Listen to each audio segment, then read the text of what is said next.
Meus queridos irmãos, a paz do Senhor Jesus.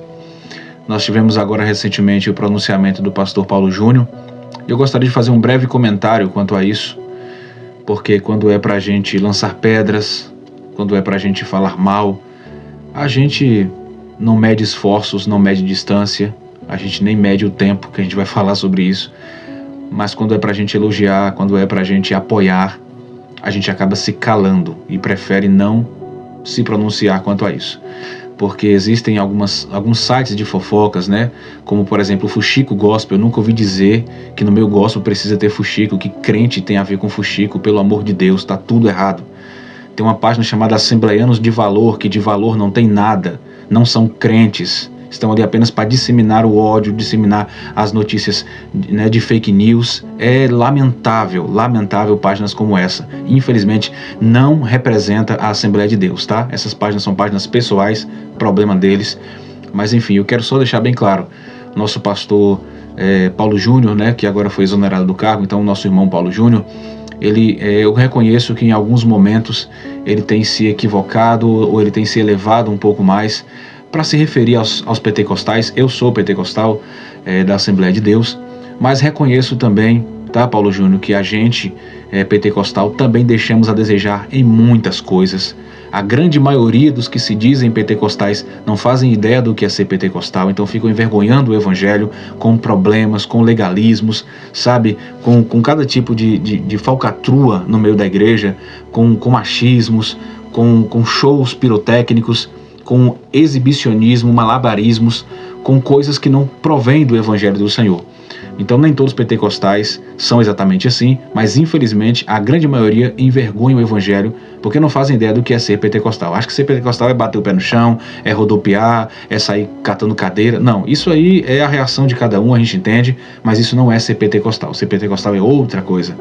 Então, visando isso, eu entendo que algumas vezes o Senhor se direcionou aos pentecostais, visando, claro, esta gama, né? Esse time de pessoas que estão no meio pentecostal, mas não fazem ideia do que é ser pentecostal.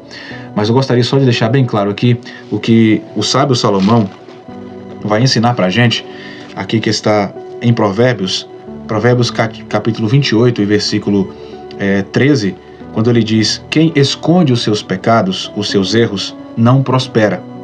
Mas quem os confessa e os abandona, esse encontra misericórdia. É o caso que o Senhor está fazendo, reconhecendo esse equívoco. Então não foi um pecado de natureza sexual, nem de natureza de vícios, enfim, foi um pecado de excessividade. Passando dos limites, isso pode trazer, claro, um desconforto, até mesmo uma divisão, trazer conflitos, trazer algumas contendas, e é isso que estava acontecendo por conta de alguns diálogos, tá? Mas é muito importante, o que Tiago vai escrever pra gente no capítulo 4 e versículo 6, é que Deus resiste aos soberbos, mas Ele dá graça a quem é humilde. E é muito importante a gente aprender isso com o Senhor, tá? Gálatas capítulo 6 e o versículo 1, Paulo também vai nos advertir sobre isso, dizendo: irmãos, se alguém for surpreendido em algum pecado, vocês que são espirituais, que pensam com a mente de Cristo, deverão restaurá-lo com mansidão. Cuide-se, porém, cada um, para que também não seja tentado. Então, como é que a gente tem que encarar esse pronunciamento do Paulo Júnior? Com mansidão, como Paulo disse. Se somos espirituais, devemos orar para a restauração do nosso irmão, para que ele possa voltar. Aprendi muita coisa com ele, sei que você também deve ter aprendido muita coisa com ele, então não cabe aqui querer menosprezá-lo por conta de um deslize que aconteceu.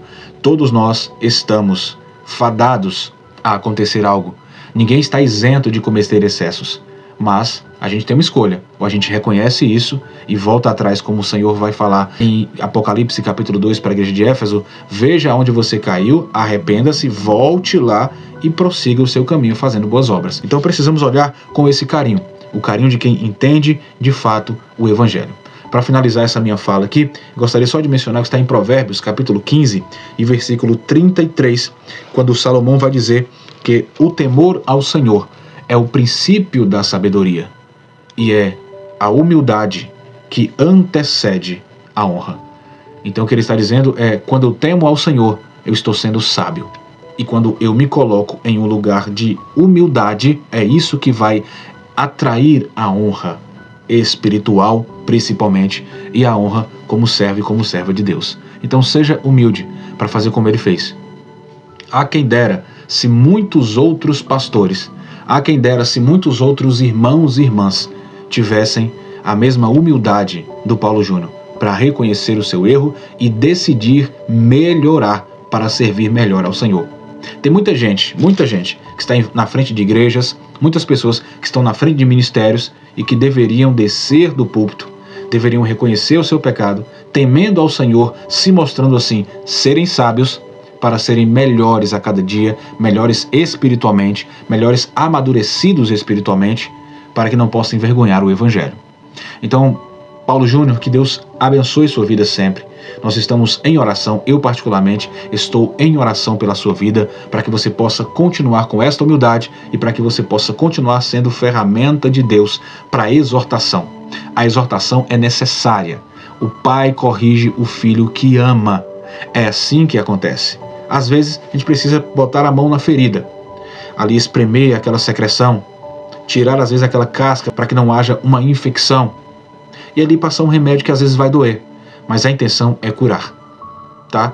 Então que Deus abençoe sua vida. Sei que a sua intenção foi essa, foi curar as feridas de muita gente, mas com um pouco de excesso desnecessário acabou na verdade levantando aí uma confusão infelizmente, mas que Deus possa te abençoar. Tá? Reconheço quando você disse que aceitou a decisão do ministério com o coração aberto. Eu aqui louvo a Deus pela tua vida, pelo seu pronunciamento em dizer que você reconhece que em alguns momentos o ministério chamou a sua atenção, mas você preferiu não dar ouvidos ao ministério, achando que apenas falando mais alto, falando com um pouco mais de rigidez, talvez você conseguiria chegar a um denominador final. Quando nós entendemos que quem fará isso é o Espírito Santo. O pregador precisa apenas pregar a palavra do Senhor. Então, isso aqui não é também um menosprezo para a exortação. Não, precisamos exortar e disciplinar, sim, a igreja. Mas, como Paulo disse, com amor, com zelo, para que as pessoas que estão nos ouvindo venham ser restauradas espiritualmente. Paulo Júnior, estamos com o Senhor, tá? Em oração. Deus abençoe sua vida, Deus abençoe sua família, sua casa e volte logo, tá? Volte logo a nos ensinar como sermos melhores cristãos. Deus abençoe sua vida, em nome de Jesus. Fiquem todos na paz. Que Deus abençoe.